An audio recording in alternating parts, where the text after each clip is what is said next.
बोल राधा वल्लभ लाल लाल की की जय। जय।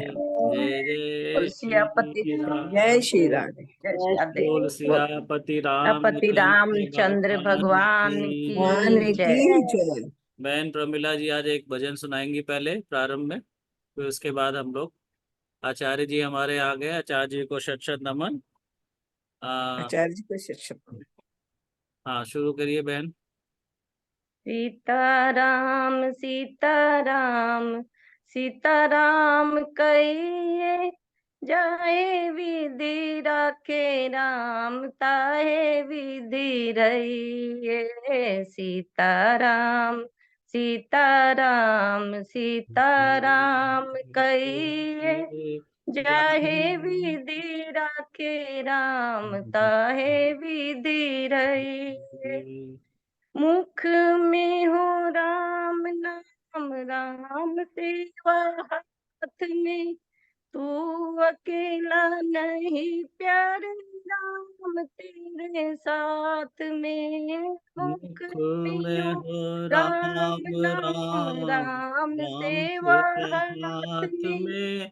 तू तू नहीं, तू अकेला नहीं नहीं प्यारे, प्यारे। राम राम जी तेरे तेरे साथ साथ में।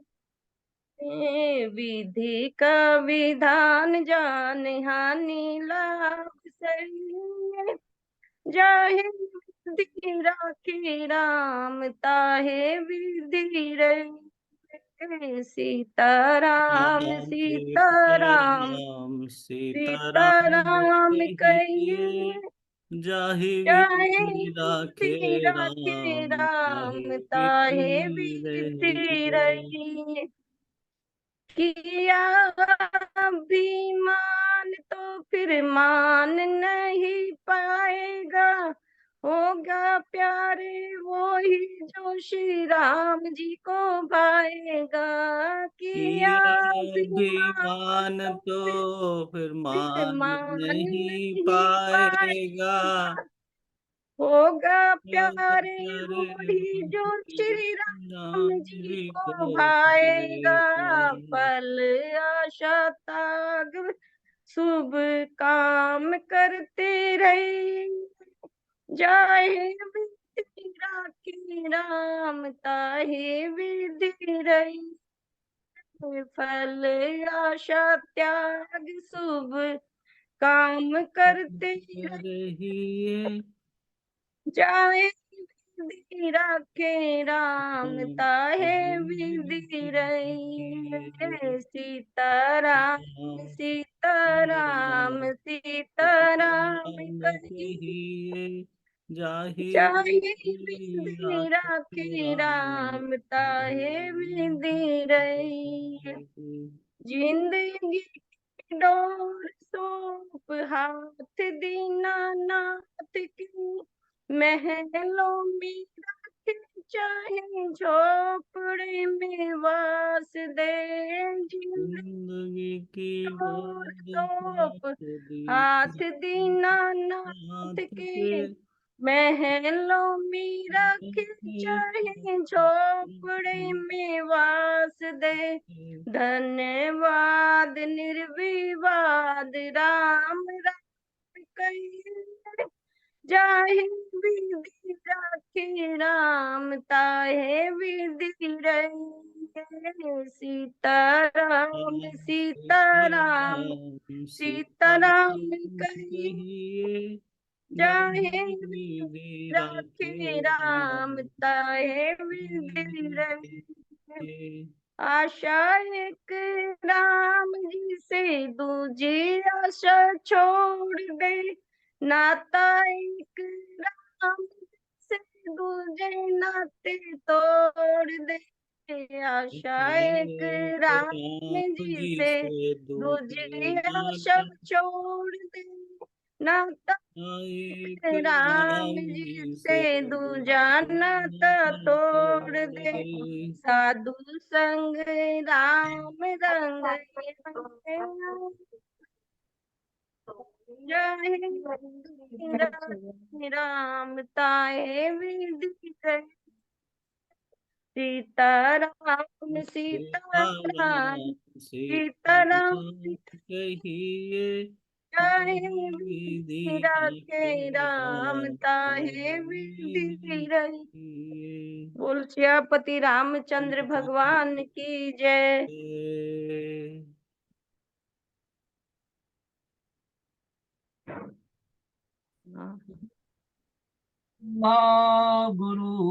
गुरुर्विष्णु गुरुदेवो महेश्वरः गुरुः साक्षात् परं ब्रह्म तस्मै श्री गुरुवे नमः।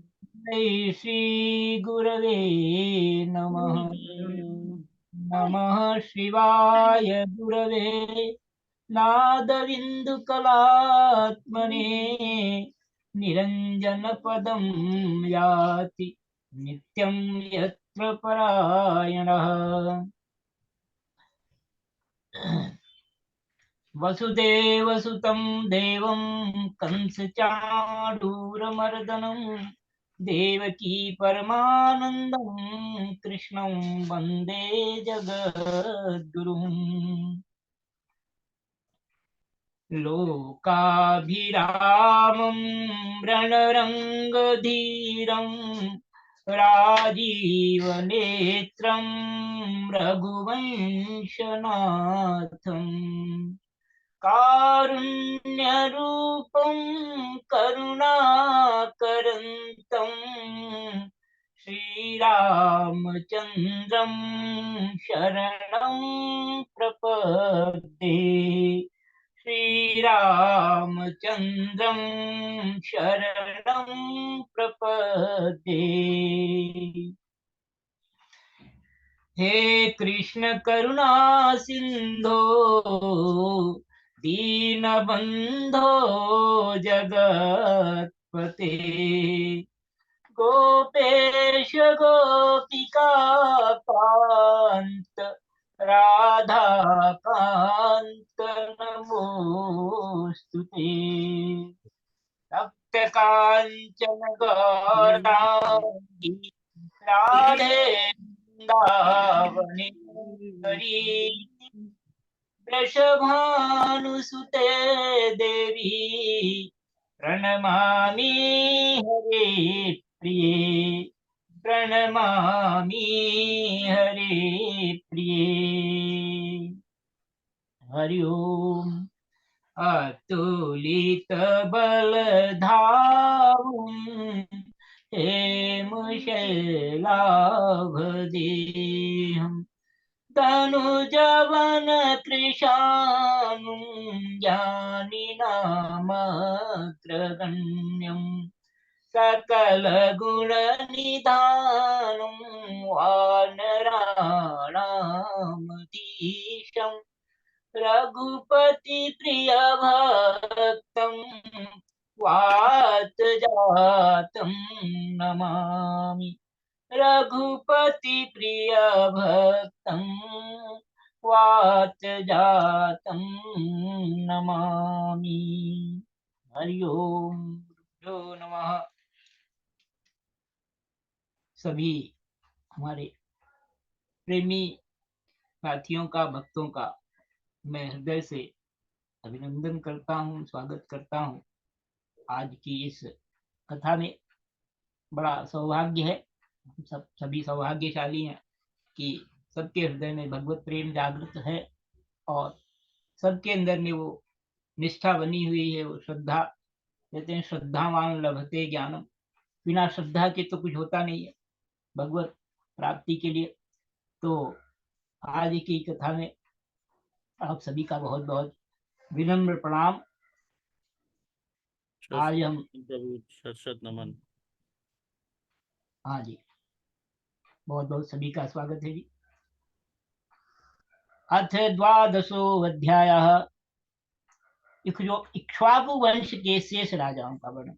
हम भगवान राम के राम राज्य के बारे में पिछले अध्याय में हमने जो कथा श्रवण की, वो भगवान राम का कैसा कैसा उनकी लीला थी, कैसा उनका उनका कैसा साम्राज्य था, कैसा उनका राज्य में लोग जो है, नहीं दरिद्र को दुखी न दीना, नहीं कोई बबुध न लक्षणहीना, सब लोग जो है प्रसन्न रहते थे। सब नर करहि परस्पर प्रीति, चली स्वधर्म गावहि सुत नीति। तो स्वधर्म जो है, स्वधर्म का पालन हो रहा था, सभी जो है आनंद में थे। और उसी जिस वंश में भगवान राम का प्रादुर्भाव हुआ, उनका प्राकट्य हुआ, प्रभु राम आए, हमारे ठाकुर जी का आगमन हुआ, कहते हैं वो इक्ष्वाकु वंश कहलाता है, इक्ष्वाकु वंश। तो आज अथ द्वादशो अध्याय, इक्ष्वाकु वंश के शेष राजाओं का वर्णन है। श्री शुकवाच, कुशस्य चातिथस्मान्निषधस्तुतो नभः, पुण्डरीकोऽथ तत्पुत्रः, धन्वाभवत्ततः। इस प्रकार से जो है कथा का आरंभ होता है। भगवान सुखदेव महाराज ने सुनाई है और महामुनि वेदव्यास जी को हम पर नमन करते हैं, जिन्होंने हमको ये उपलब्ध कराया, ये वांग्मय। तो श्री सुखदेव जी कहते हैं कि हे परीक्षित, कुश का पुत्र हुआ अतिथि, उसका निषद, निषद का नभ, नभ का पुंडरीक और पुंडरीक का क्षेमधन्वा, क्षेमधन्वा का देवानीक, देवानीक का अनीह, अनीह का पारियात्र, पारियात्र का वलस्थल और वलस्थल का पुत्र हुआ वज्रनाभ। ये सूर्य का अंश था। इस प्रकार से भगवान के वंश की कथा चलती है। और वज्रनाभ से खगड़, खगड़ से विधृति और विधृति से हिरण्यनाभ की उत्पत्ति हुई। यह जैमिनी का शिष्य, जैमिनी बहुत बड़े योगाचारी हुए हैं, जिन्होंने बहुत बड़ा दर्शन शास्त्र दिया हमको। तो कहते यह जैमिनी का शिष्य और योगाचार्य था। कौशल देशवासी याज्ञवल्क्य ऋषि ने उसकी शिष्यता स्वीकार करके उससे अध्यात्म योग की शिक्षा ग्रहण की। देखिए ये बड़ा, कितनी बड़ी बात है कि याज्ञवल्क्य ऋषि ने शिक्षा ग्रहण की थी। याज्ञवल्क्य ऋषि बहुत बड़े ऋषि हुए हैं, जिन्होंने याज्ञवल्क्य स्मृति नामक बहुत अद्भुत ग्रंथ जिनका आया है, और बहुत ही बड़े ही जीनियस, बहुत ही विद्वान थे वो, बड़े ही।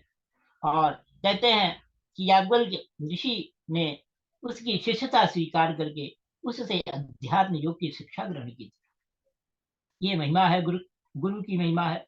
और शिष्य का जो शिष्य होता है, वो शिष्य की योग्यता क्या है, शिष्य के लिए शिष्यत्व जब तक नहीं जागता तब तक गुरु नहीं मिलता। कहते हैं वह योग हृदय की गांठ काट देने वाला तथा परम सिद्धि देने वाला, वह योग अध्यात्म योग। अध्यात्म योग क्या है? कहते हैं वह योग हृदय की गांठ देने वाला, गांठ को काट देने वाला तथा परम सिद्धि, ऐसा योग जो दिया अध्यात्म योग। अध्यात्म योग जो है, अध्यात्म का जो ज्ञान है, उससे कहा गया है, वेद में आया है कि भिद्यन्ते सर्व ग्रंथानि और छिद्यन्ते सर्व संशया। हमारे जो हमारा शरीर है, ये काया, ये बड़ी अद्भुत परमात्मा ने की बहुत ही अनुपम रचना है, बहुत ही अद्भुत रचना है, बड़ी ही सौंदर्यमयी है। इसके बारे में अभी हम इस बात करेंगे। लेकिन ये जो है, इसके अंदर जो हमारा जो हमारा अंतःकरण है, जिसमें मन, बुद्धि, चित्त और अहंकार है, और उसके बाद जो है, जो आगे का कारण शरीर है, जिसमें तीनों गुण होते हैं, सत्व, रज और तम, और जो हमारा ये स्थूल देह हमको दिखाई दे रहा है। इस प्रकार से तीन देह की बात है। तीन प्रकार के देह हैं, स्थूल देह, सूक्ष्म देह और कारण देह। तो जो अध्यात्म का योग है, कहते हैं इसमें हमारे शरीर में, देखिए हमको अध्यात्म की उपलब्धि कब होती है? अध्यात्म योग की उपलब्धि जिसे हम कहते हैं, वो कब होगी? जब हमारे हृदय की ये ग्रंथियां, ब्रह्म ग्रंथि, विष्णु ग्रंथि और रुद्र ग्रंथि, ये तीन गांठ है। इसमें कहा गया है ना, हृदय की गांठ काट कर। तो हृदय की गांठ क्या है कि ये ग्रंथियां हमारे शरीर में जब तक ये इनका विच्छेदन नहीं होता, ये गांठें जब तक खुलती नहीं है, तब तक आध्यात्मिक जो है उपलब्धि हमको हो नहीं पाती है। ये ब्रह्म ग्रंथि नीचे से, और सबसे जिसको कहते हैं ना मूलाधार, हमारा जो मेरुदंड है, मेरुदंड जो स्पाइनल कॉर्ड ये है, इसमें सबसे नीचे से ऊपर तक, हमारे कंठ तक, और फिर यहाँ हमारे भ्रुकुटी तक, शिव नेत्र तक, जिसे हम थर्ड आई कहते हैं, यहाँ तक, और फिर ऊपर, ऊपर हमारा जो सबसे चोटी का स्थान है, सबसे ऊपर का सहस्रार, ये इस प्रकार से जो ऊर्जा के केंद्र हैं, उनको चक्र कहा जाता है हमारे यहाँ जो। तो कहते हैं इसी पर जो है, यही हमारा, जब इनका, जब ये अंदर की जैसे जैसे निर्मलता बढ़ती है, वैसे वैसे ये गांठें करती हैं। ये बड़ा महत्वपूर्ण शब्द है कि हृदय की गांठ। अब यहाँ योग हृदय की गांठ लिखा तो है, लेकिन इसको समझने के लिए पूरा शास्त्र समझना पड़ता है हमको। तो कहते हैं वह योग हृदय की गांठ काट देने वाला था, परम सिद्धि देने वाला। इस एक ही पंक्ति में पूरा का पूरा शास्त्र समाया हुआ है। और कहते हैं ये तीनों ग्रंथियां जब तक जो है ये कटती नहीं है, तब तक जो है हमारी आध्यात्मिक शक्ति जो है पूरी तरह से नहीं जाग पाती है। और आगे कहते हैं कि हिरण्यनाभ का पुष्य हुआ, और पुष्य का ध्रुव संधि, ध्रुव संधि का सुदर्शन, सुदर्शन का अग्निवर्ण, अग्निवर्ण का शीघ्र, और शीघ्र का पुत्र हुआ मरु, मरु ने योग साधन से सिद्धि प्राप्त कर ली। वह इस समय भी कलाप नामक ग्राम में रहता है। कलयुग के अंत में सूर्य वंश के नष्ट हो जाने पर वह उसे फिर से चलाएगा। तो इस प्रकार का भगवान के वंश की जो है, पूर्व वंश की कथा है। और बोलिए श्री कृष्ण भगवान की जय। तस्मात् प्रसुतस्तस्य संधिस्तस्यात्ममर्षणः महस्त्वांस्तच्छ्रुतस्तस्मात् विश्वा आंडो न जायत। और इस प्रकार से मरु से प्रश्रुसुत, प्रसुसुत, उससे संधि, और संधि से अमर्षण का जन्म हुआ। अमर्षण का महस्वान, और महस्वान का विश्वसाह, विश्वसाह शाण, और विश्वसाहन का प्रसेनजित, प्रसेनजित का तक्षक, और तक्षक का पुत्र बृहद्बल हुआ। हे परीक्षित, सुखदेव महाराज बता रहे हैं कि हे परीक्षित, इसी बृहद बल को तुम्हारे पिता अभिमन्यु ने युद्ध में मार डाला था। और इस प्रकार से कहते हैं हे परीक्षित, हे परीक्षित, सुखदेव महाराज बता रहे हैं कि इक्ष्वाकु वंश के इतने नरपति हो चुके हैं, इतने नरपति, नरपति राजा के लिए है। अब आने वालों के विषय में सुनो। बृहद्बल का पुत्र होगा बृहद्रण, बृहद्रण का पुरुप्रिय, उसका वस्त्रवृद्ध, वस्त्रवृद्ध का प्रतिव्योम, प्रतिव्योम का भानु, और भानु का पुत्र होगा सेनापति दिवाक, दिवाक का वीर सहदेव, सहदेव का बृहदश्व, बृहदश्व का भानुमान, भानुमान का प्रतीकाश्व, प्रतीकाश्व, और प्रतीकाश्व का पुत्र होगा सुप्रतीक, सुप्रतीक का मरुदेव, मरुदेव का सुनक्षत्र, सुनक्षत्र का पुष्कर, पुष्कर का अंतरिक्ष, अंतरिक्ष का सुतपा, और उसका पुत्र होगा अभि अभि अभित्र जित, अमित्र जित से बृहद्राज, बृहद्राज से वरही, वरही से कृतंजय, कृतंजय से रणंजय, और उससे संजय होगा। संजय का शाक्य, उसका शुद्धोद, और शुद्धोद का लांगल, लांगल का प्रसेनजित, और प्रसेनजित का कुछ क्षुद्रक होगा। क्षुद्रक से रणक, रणक से सुरथ, और सुरथ से इस वंश के अंतिम राजा सुमित्र का जन्म होगा। वे सब बृहद्बल के वंशधर, वंशधर आगे वंशधर होंगे। इक्ष्वाकु का यह वंश सुमित्रक ही रहेगा, क्योंकि सुमित्र के राजा होने पर कलयुग में यह वंश समाप्त हो जाएगा। इस प्रकार से भगवान के इक्ष्वाकु वंश की कथा के बारे में बताया गया है। और ये संख्या, ये गणना बताई गई कि कौन कौन होंगे।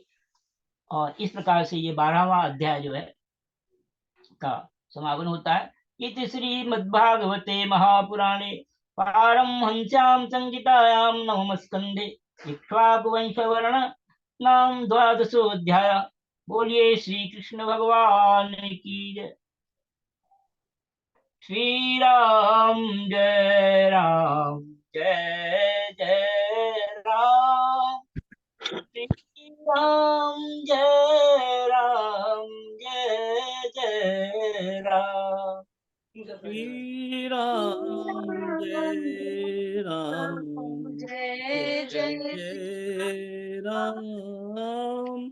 श्री राम जय राम जय जय राम। अभी और करनी है? हाँ। 1 मिनट। श्री राम जय राम जय जय राम जय जय जय राम। श्री राम जय राम जय जय राम। श्री राम राम जय जय राम राम जय जय जय राम। श्री राम जय राम जय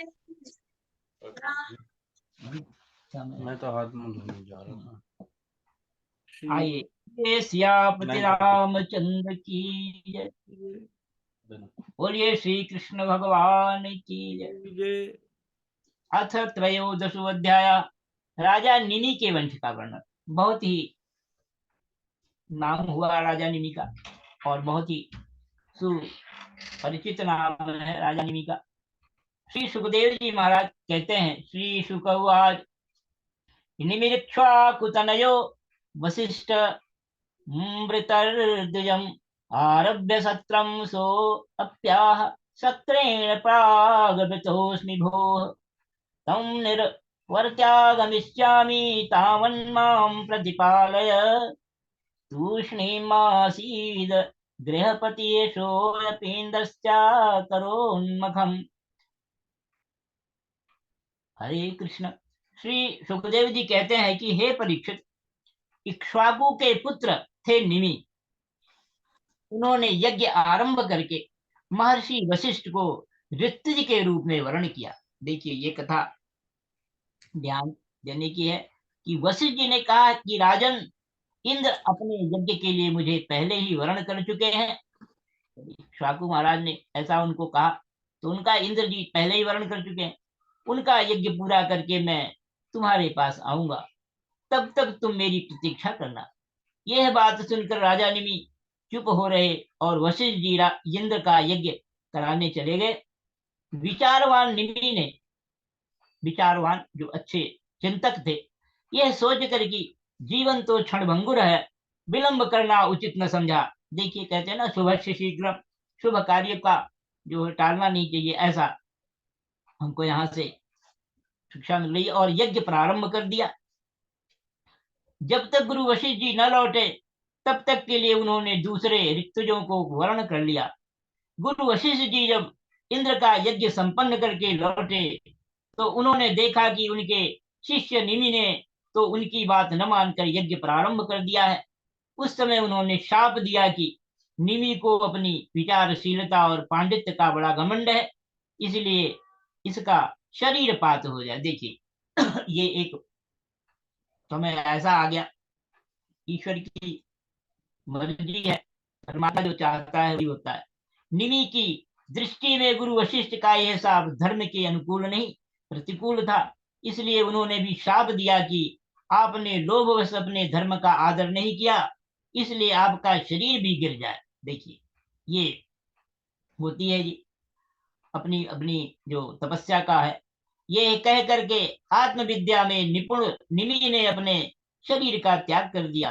परीक्षित, सुखदेव जी महाराज कह रहे हैं कि हे परीक्षित, इधर हमारे वृद्ध प्रपितामह वशिष्ठ जी ने भी अपना शरीर त्याग कर मित्रा वरुण के द्वारा उर्वशी के गर्भ से जन्म ग्रहण किया। इस प्रकार से वशिष्ठ महाराज का जन्म हुआ। मित्रा वरुण के द्वारा उर्वशी के गर्भ से वशिष्ठ महाराज का जन्म हुआ। राजा निमि के यज्ञ में आए हुए श्रेष्ठ मुनियों ने राजा के शरीर को सुगंधित वस्तुओं में रख दिया। और जब सत्रयाग की समाप्ति हुई और देवता लोग आए, तब उन लोगों ने उनसे प्रार्थना की, महानुभाव, आप लोग समर्थ हैं, यदि आप प्रसन्न हैं तो राजा निमि का यह शरीर पुनः जीवित हो उठे। और देवताओं ने कहा ऐसा ही हो। उस समय निमि ने कहा मुझे देह का बंधन नहीं चाहिए। विचारशील, देखिए देह का भी बंधन होता है। तो देह विदेह, जैसे वो विदेह हो गए, जनक महाराज के लिए आता है, जनक जी महाराज के लिए कि विदेह कहते हैं उनको। विदेह का भाव जो होता है वो ये होता है कि अपने आत्म रूप में जाना।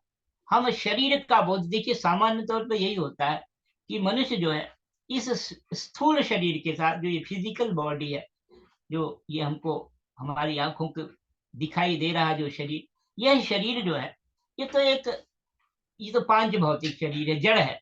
इसमें ये जड़ शरीर है, इसमें जो रहने वाला जो देही है, जो चैतन्य है, इस देह में रहने वाला जो देही है, जो आत्मा है, वो जो है हमारा असल में एक्चुअली वो पहचान हमारी होती है। तो कहते हैं कि वो राजा शरीर निमि ने कहा कि यह शरीर पुनः जीवित उठे। देवताओं ने कहा ऐसा ही हो। उस समय निमि ने कहा कि मुझे देह का बंधन दीजिए। देखिए देह का बंधन होता है, ये देह का बंधन है। इस देह, देखो एक तो यह हमारा शरीर है जो हमें दिखाई दे रहा। ये तो एक समय ऐसा आता है कि जब ये जीर्ण होता आता है, कहते हैं जब शरीर शब्द का मतलब ही होता है शीर्यते इति शरीरा, जो सड़ जाता है, खत्म हो जाता है। तो ऐसा शरीर, तो ये जो शरीर है भौतिक शरीर, इसके बाद दूसरा जो शरीर है वो है हमारा सूक्ष्म शरीर, जिसमें मन बुद्धि चित्त अहंकार है। तो कहते हैं जब हमारा ये शरीर चला जाता है, लेकिन उस समय भी वो जीवित रहता है, वो हमारा सूक्ष्म शरीर जो है, जो मन बुद्धि चित्त अहंकार है, वो सारा हमारा। तो कहते हैं जीवात्मा के साथ वो शरीर जाता है जब तक उस शरीर की मुक्ति नहीं होती है। ये कथा में आपने जो आगे पीछे पीछे कथा आपने सुनी है, उसमें सारा कुछ आया हुआ है क्या कैसे होता है। तो वो सूक्ष्म शरीर जब तक हमारा रहता है तब तक हमारा उद्धार नहीं होता है, हमारे तो बंधन लगा रहता है। उस शरीर का भी बंधन है, क्योंकि वहां कर्म बंधन लगा रहता है। उसका जब तक उससे हमको कहते हैं निवृत्ति नहीं होती सूक्ष्म शरीर से, तब तक हमको मुक्ति मोक्ष की प्राप्ति नहीं होती। तो वही जो है बताया कि मुझे देह का बंधन नहीं चाहिए। राजा ने भी ने कहा विचारशील मुनिजन अपनी बुद्धि को पूर्ण रूप से श्री भगवान में ही लगा देते हैं। ऐसा कहा कि अपनी बुद्धि को श्री भगवान में लगाना। देखिए ये सारी चीजें जो है बातें सुनने में लगती हैं, लेकिन ये ऐसा संदेश है हमारे लिए। भागवत कार ने ऐसा, महामुनि वेद व्यास जी ने ऐसा संदेश दिया है कि भगवान में अपनी बुद्धि को लगाना। और यही बात श्रीमद् भगवत गीता में भी प्रभु श्री कृष्ण भगवान जो है योगेश्वर हमारे, वो भी बताते हैं कि भाई स्थिर बुद्धि, स्थित प्रज्ञ होना, स्थिर बुद्धि होना। तो और कहते हैं कि अपनी बुद्धि को पूर्ण रूप से भगवान में लेना, राजा निमि ने कहा, और उन्हीं के चरण कमलों का भजन करते हैं। एक न एक दिन यह शरीर अवश्य ही छूटेगा। इस भय से भीत होने के कारण वे इस शरीर का कभी संयोग ही नहीं चाहते। ऐसा राजा नहीं का, देखिए वे तो मुक्त ही होना चाहते हैं। अतः मैं अब दुख शोक और भय के मूल के कारण इस शरीर को धारण करना नहीं चाहता। देखिए शरीरम जो है, कहा गया ना शरीरम व्याधि मंदिरम, शरीर के साथ जो है जब तक हमको इस देह का बोध रहता है, हम देहाभिमानी होकर जीते हैं। हमको लगता है कि मैं हूं, और मैं जिसे जिसे हम कहते हैं मैं और मेरा, तू और तेरा, ये तू मैं का जो चक्कर है ना, यही है कि हम इस शरीर के भाव से देहाभिमानी होकर जीते हैं। हम इसी को अपनी पहचान समझते हैं। तो उस स्थिति में क्या होता है कि दुख होता है, शोक का कारण है, और भय का मूल है। और भय की, इसमें भय जैसे कहा गया है ना कि आहार निद्रा भय मैथुन सामान्य एतत् पशुभिः नराणाम्। ये जो आहार है, निद्रा है, भय है, और क्या है, और जो है हमारा ये संसार का, जो संसार में जन्मना और जन्म लेना, संसार को आगे बढ़ाना, ये जो सृष्टि का काम है, ये सारा काम जो है ये पशु भी करते हैं और मनुष्य भी करते हैं। तो ये कहा गया है कि ये सारे दुख के कारण है। तो इसलिए राजा निमि ने कहा कि शरीर का धारण करना नहीं चाहता मैं। जैसे जल में मछली के लिए सर्वत्र ही मृत्यु के अवसर हैं, वैसे ही इस शरीर के लिए भी सब कहीं मृत्यु ही मृत्यु है। शरीर जो है ये मरण धर्मा है।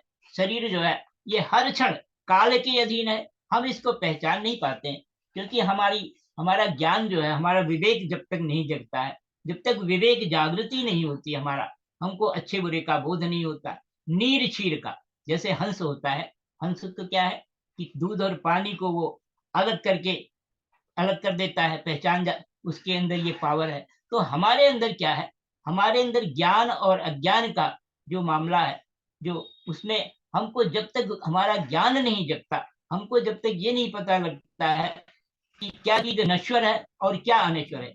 यह शरीर नश्वर है, हर क्षण ये काल के हवाले है, काल के द्वारा इसका काल का ग्रास बन रही, एक एक क्षण जो है हमारा मृत्यु के मुंह में जा रहा है। लेकिन हमारी बुद्धि जग नहीं पाती है। हम जागृत जब होते हैं जब हमको कोई योग्य ऐसा हमको महापुरुष मिलता है, संत मिलता है, गुरु मिलता है। तो आगे कहते हैं देवा ऊचु, जब राजा निमि ने ऐसा कहा कि मुझे देह में नहीं जाना है, तो यही बात तो आप जानते हैं महाराज सुखदेव महाराज के आता। वो कहते हैं हम संसार में माँ के गर्भ में वो 12 वर्ष जो है उन्होंने बिताया, और वो भी कहते थे कि नहीं हमें इस संसार में जाना नहीं। तो ऐसे स्थिति राजा निमि बता रहे हैं, कह रहे देवा ऊचु, तब देवताओं ने क्या कहा, विदेह उच्यताम कामम लोचनेषु शरीरिणाम उन्मेषण निमेषाभ्याम लक्षितोध्यात्म संस्थितः। देवताओं ने कहा मुनियों, राजा निमि बिना शरीर के ही प्राणियों के नेत्रों में अपनी इच्छा के अनुसार निवास करें, वे यहाँ रहकर सूक्ष्म शरीर से भगवान का चिंतन करते रहें। देखिए सूक्ष्म शरीर की बात आई, और पलक पलक उठने और गिरने से उनके अस्तित्व का पता चलता रहेगा। इसके बाद महर्षियों ने यह सोचकर कि राजा के न होने पर लोगों में अराजकता फैल जाएगी, निमि के शरीर का मंथन किया। उस मंथन से एक कुमार उत्पन्न हुआ, और जन्म लेने के कारण उसका नाम हुआ जनक। विदेह से उत्पन्न होने के कारण वैदेह, और मंथन से उत्पन्न होने के कारण उसी बालक का नाम मिथिल हुआ। उसी ने मिथिलापुरी बताई। इस प्रकार से ये कथा आती है, देवताओं की ने बताया।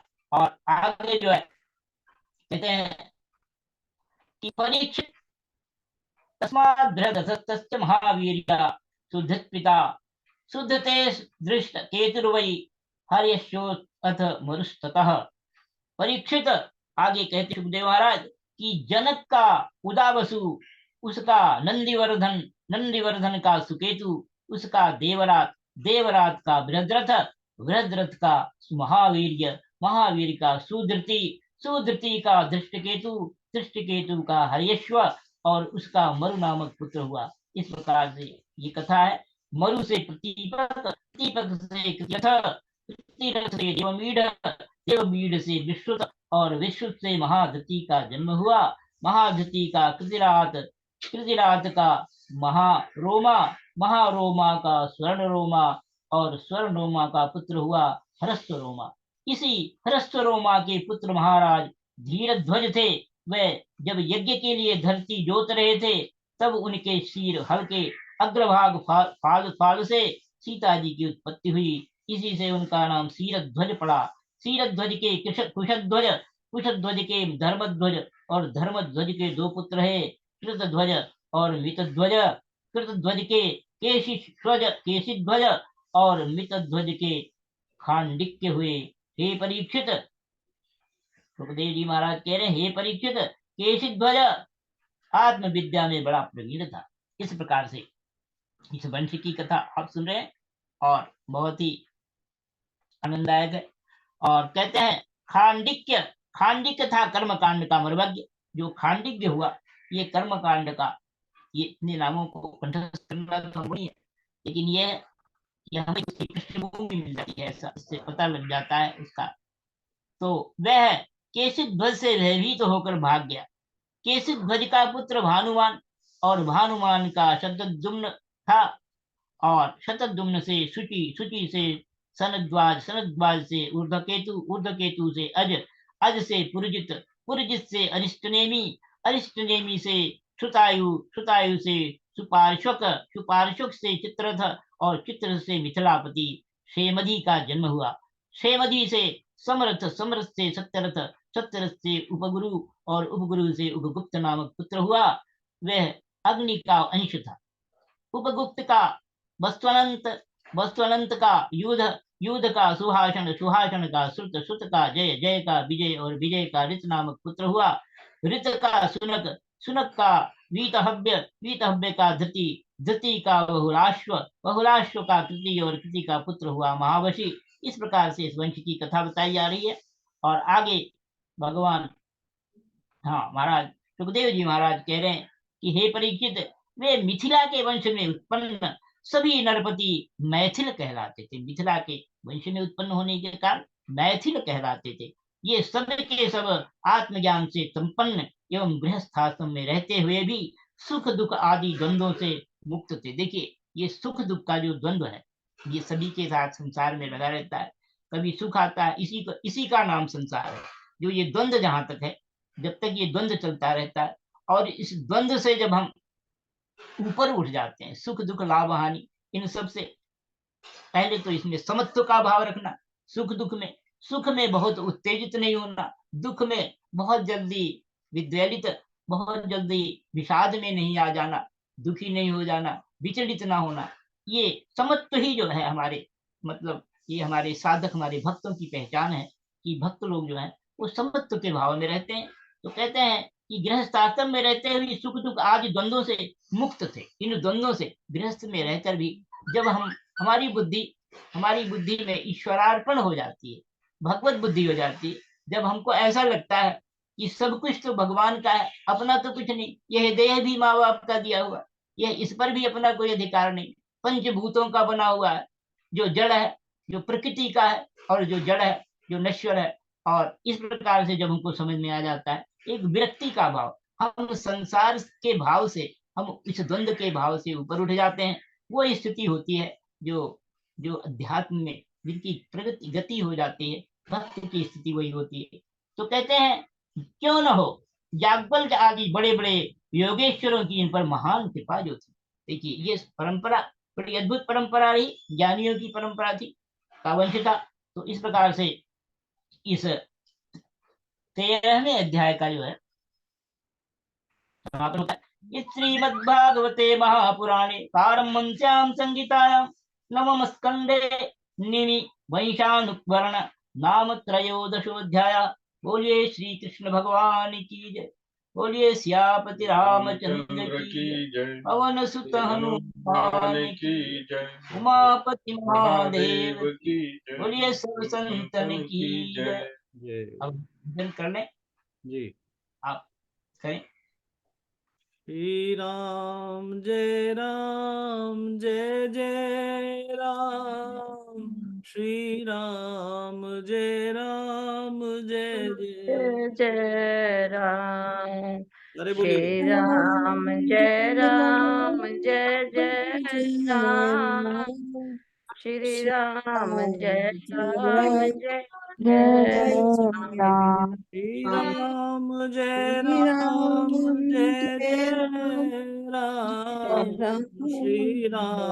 राम जय राम, जय जय राम, श्री राम जय जय राम, राम, श्री राम जय राम। बोल सियापति रामचंद्र रामचंद्र भगवान चंद्र भगवान की जय। आचार्य श्री जवाहरलाल चैतन्य जी की जय। की जय। जय श्री राधे राधे जय श्याम, श्री राधे राधे श्याम। श्याम। आज यहीं पर विश्राम लेते तुलसी हैं। जय जय श्री राधे। चरण मन राम चरण सुखदाई, भज मन राम चरण सुखदाई।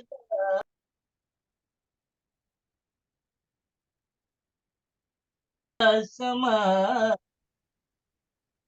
शंकर जटा समाई, जटा शंकरी नाम पढ़ो है, जटा शंकरी नाम पढ़ो है।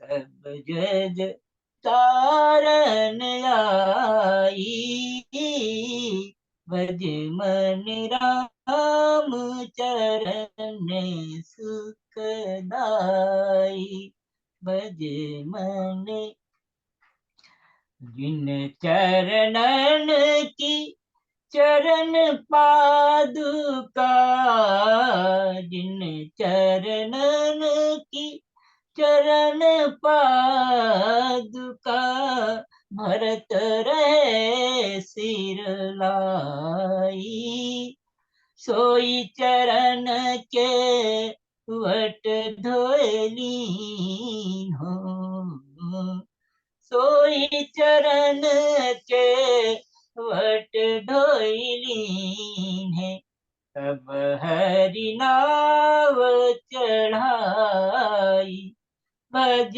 मन राम चरण सुखदाई भज मन राम चरण सुखदाई टाइम वो 10 मिनट हाँ जी 10 मिनट बचे चंडक बन प्रभु पावन कीने दंडक बन प्रभु पावन कीने ऋषियन त्रास मिटाई ऋषियन त्रास मिटाई भज मन राम चरण सुखदाई भज मन राम तोरी सिनारी सोई चरण गौतम ऋषि नारी परसि परम पद पाई भज मन राम चरण सुखदाई भज मन राम चरण सुखदाई बोलिए सियापति रामचंद्र की भगवान की जय। अब आप नाथ नारायण वासुदेव श्री कृष्ण गोविंद हरे मुरारी हे नाथ नारायण